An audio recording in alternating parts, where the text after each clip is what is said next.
Hi hello welcome to Kavya story world Aashiqui episode 76. Yamini నడుస్తూ వచ్చి సబ్బు నురుగు మీద కాలు వేసి జారి పడిపోయింది. యామిని పడడం వెనక్కి ఒరిగి పడిపోయింది. యామిని పూర్తిగా కింద పడిపోకుండా వెనుక బాత్ టబ్ ఉండడం వల్ల మెడకి బాత్ టబ్ తగిలింది. యూనిట్ టీం నెమ్మదిగా యామినిని లేపారు. సడన్గా జారిపోవడంతో కాలు స్లిప్ అయి నరం పట్టి కాలు బెనికింది. మెడ పట్టేసింది. యూనిట్ సిబ్బంది కొంతమంది వెంటనే హాస్పిటల్కి తీసుకుని వెళ్లారు. డాక్టర్ మెడకి బెల్ట్ వేసి కాలు కూడా బెనికింది. మినిమం 2 వీక్స్ రెస్ట్ బాగా అవసరం అని చెప్పాడు. వాట్ 2 వీక్సా? No way! నా చేతిలో చాలా ప్రాజెక్ట్స్ ఉన్నాయి అంది యామిని. మీ చేతిలో ప్రాజెక్ట్స్ ఉన్న కాలికి సత్తా లేదు. ఐ మీన్ ఇప్పుడు మీరు నడవలేరు అని చెప్పాడు డాక్టర్. ఓ గాడ్ అని అనుకుంటూ తన అసిస్టెంట్ సహాయంతో కార్ ఎక్కి ఇంటికి వెళ్తూ ఈ విషయం ఇప్పుడు ఆ మూవీ డైరెక్టర్కి ఎలా చెప్పాలి అని ఆలోచనలో పడింది యామిని. యశ్వంత్, సుప్రియ వచ్చిన పార్కుకి వచ్చిన మూవీ డైరెక్టర్ని చూసిన యశ్వంత్, ప్రియా ఒక్క నిమిషం ఉండు, మనకి ఆయనతో కాసేపు చిన్న పని ఉంది పదా అని హాయ్ డైరెక్టర్ గారు అని అంటూ ఆ ఫిలిం డైరెక్టర్ దగ్గరికి వచ్చాడు యశ్వంత్. హాయ్ యష్, ఎలా ఉన్నావు? మా హీరోయిన్ తోటి బాగా ఆడుకుంటున్నట్లున్నావు అని అడిగాడు ఆ డైరెక్టర్ యశ్వంత్ని. ఏదో అలా అని అన్నాడు యష్. డైరెక్టర్ చిన్నగా నవ్వి, ఏదో కాదులే, బాగానే ఏడిపిస్తున్నావు అని విన్నాను. ఇప్పుడు నేను ఆ యామినికి ఫోన్ చేయబోతున్నాను, చూద్దాం ఏం ఎక్స్ప్లెనేషన్ ఇస్తుందో అని అంటూ కాల్ చేశాడు డైరెక్టర్ యామినికి. డైరెక్టర్కి ఏం చెప్పాలా అని ఆలోచనలో ఉన్న యామినికి డైరెక్టర్ నుండి ఫోన్ రావడంతో వెంటనే ఫోన్ లిఫ్ట్ చేసి, హలో సార్, నేను మీకు చాలాసార్లు ఫోన్ చేశాను, మీరు లిఫ్ట్ చేయలేదు, అందుకని నేను మెయిల్ కూడా పంపాను అని యామిని మాట్లాడుతూ ఉండగా, నీ నుండి నాకు ఎటువంటి కాల్స్ కానీ మెసేజెస్ కానీ మెయిల్స్ కానీ ఏమీ రాలేదు యామిని. నా అసిస్టెంట్ ద్వారా ఎంక్వైరీ చేస్తే నువ్వు యాడ్ కాంట్రాక్ట్ చేసిన షూట్లో ఉన్నావని తెలిసింది.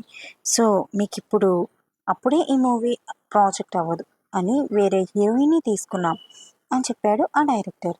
అలా ఎలా నాకు మినిమం ఇన్ఫర్మేషన్ ఇవ్వకుండా నన్ను ఒక ప్రాజెక్ట్ నుంచి తీసేస్తారు అని ఫైర్ అయ్యింది యామిని ఆ డైరెక్టర్ మీద. ఏంటి వాయిస్ లేస్తోంది? నేను సాఫ్ట్గా మాట్లాడుతున్నాను కదా, సాఫ్ట్ కార్నర్ ఉందేమో అని అనుకుంటున్నావేమో.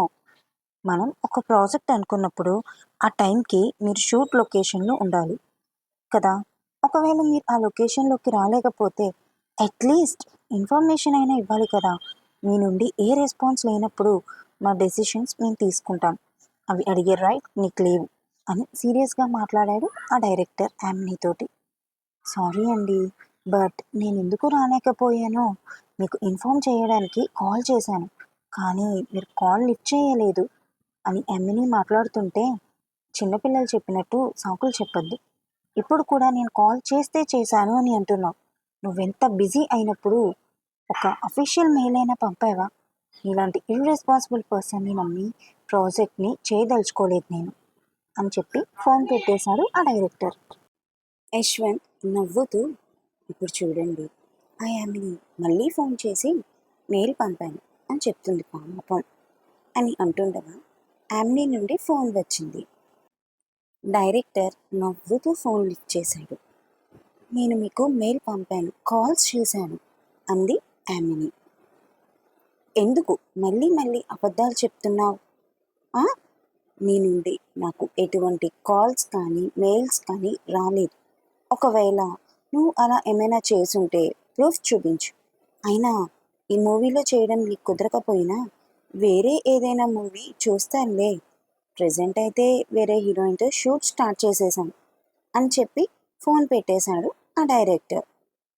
డైరెక్టర్ ఫోన్ పెట్టేశాక యశ్వంత్ నవ్వుతూ థ్యాంక్స్ సార్ అన్నాడు. సంతోష్ నాకు ఒకప్పుడు చాలా హెల్ప్ చేశాడు, తనకి తిరిగి ఏదైనా హెల్ప్ చేయాలి అనుకునేవాడిని. అలాంటి అవకాశం దొరికినప్పుడు వదులుకుంటానా చెప్పు అన్నాడు ఆ డైరెక్టర్ యశ్వంత్తో. అయినా ఇందులో నేను చేసింది ఏమీ లేదు.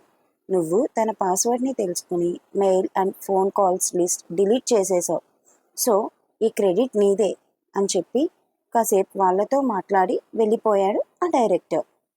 వాడికి నచ్చిన హీరోయిన్ని మూవీలో పెట్టుకోవడం కోసం నేను కాల్స్ మెయిల్స్ చెయ్యలేదు అని నన్నే రివర్స్లో అంటున్నాడు.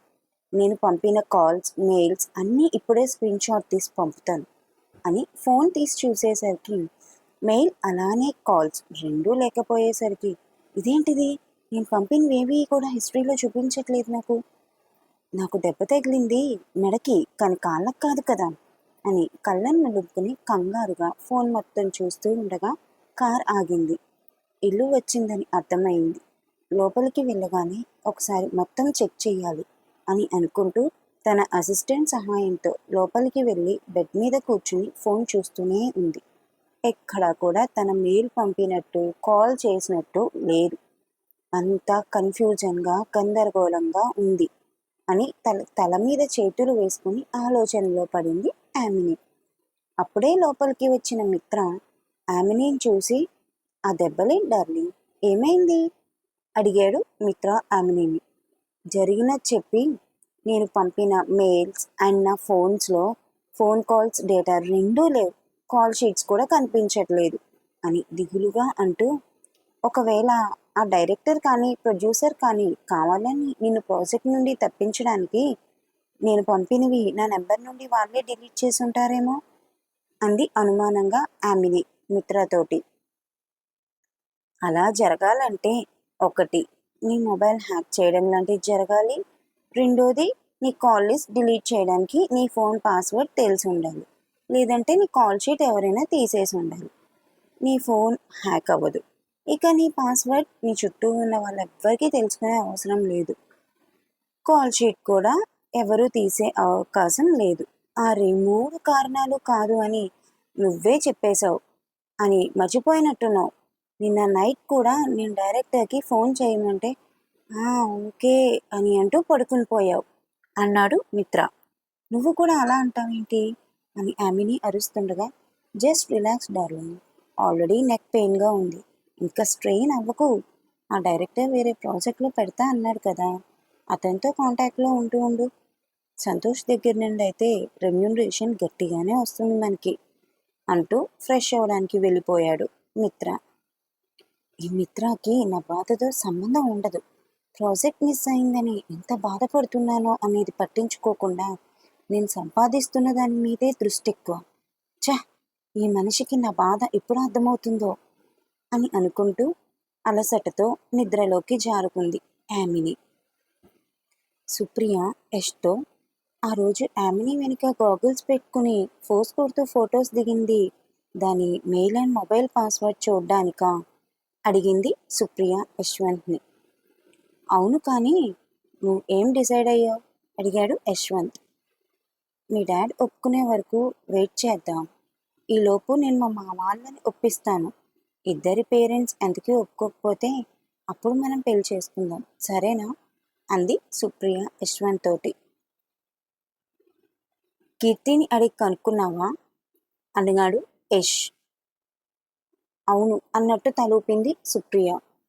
నువ్వు మనస్ఫూర్తిగా ఈ నిర్ణయం తీసుకున్నావు కదా, తరువాత మళ్ళీ నువ్వు మీ వాళ్ళ కోసం ఆలోచించి బాధపడి వెనుగడుగు వెయ్యకూడదు అన్నాడు యశ్వంత్ సుప్రియతోటి. సుప్రియ యశ్వంత్ మోతీతిని తన చేత్తో చుట్టేసి యశ్వంత్ భుజం పైన తన తలని వాల్చి కూర్చుని, మా వాళ్ళను ఎదురిస్తున్నా అని బాధ ఉంటుంది కానీ నీ తర్వాత ఏదైనా అని అంది. ఇద్దరూ కాసేపు మాట్లాడుకున్నాక ఇంటికి వెళ్ళారు. సుప్రియ ఇంటికి రాగానే హాసినితో యామినికి దెబ్బ తగిలిన విషయం చెప్పింది. అవునా, ఇది కూడా ఆయన ఆలోచనే అయ్యుంటుంది అంది హాసిని సుప్రియతోటి. అవునక్క అని యష్ యామినిని ఏడిపించడం దగ్గర నుండి మెయిల్ డిలీట్ చేయడం వరకు ప్రతిదీ చెప్పింది సుప్రియ హాసినితోటి. తిక్క కుదిరింది చెత్త మొహానికి. సరే నువ్వు ఫ్రెష్ అవు అని సుప్రియకి చెప్పి సంతోష్ కోసం రూమ్లోకి వెళ్తే లేడు. ఇల్లంతా చూసింది, లేడు. లాన్లోకి వెళ్ళి చూసింది, కనిపించలేదు. టెర్రస్ మీదకి వెళ్తుండగా మెట్లు ఎక్కుతూ ఉండగా టెర్రస్ మీద సంతోష్ ఆమని మాటలు వినిపించాయి. మరి ఆమని, సంతోష్ ఏం మాట్లాడుకున్నారో రేపటి ఎపిసోడ్లో విందాం. ఈ ఎపిసోడ్ కనుక మీకు నచ్చినట్లయితే please like, share and subscribe my channel.